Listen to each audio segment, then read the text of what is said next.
There's a simple and usually overlooked fact in shooting. If a gun doesn't fit you correctly, you're not going to shoot it very well. And there's probably no other group of shooters that experience this more than women.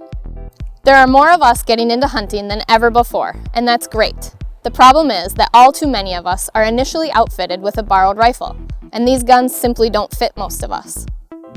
There are a few critical essentials to the gun that support accuracy. The biggest one for me is length of pull. This is the distance from the inside elbow to the middle of your trigger finger. Comb height is another important factor. To shoot well, you need to have your head down and your cheek against the stock. But since women tend to have smaller faces, we usually wind up with a line of sight that's too low to look through the scope, forcing us to hold our head in an unnatural position just to look into the optic. Women spoke up and Savage listened. It was these concerns that led Savage to develop the Lady Hunter. Engineers gave it a 12.5-inch length of pull, which is significantly shorter than standard rifles and fits most female shooters. They also gave it a raised comb that fits snug into your cheek and brings the eye right in line with the scope. The grip is also slimmed down and angled to better fit smaller hands.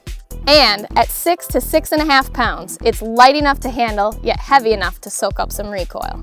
Plus, its shorter barrel changes the balance point and makes the rifle feel even lighter than it really is. All of this means a better fit for female shooters, which leads to better, more consistent shooting.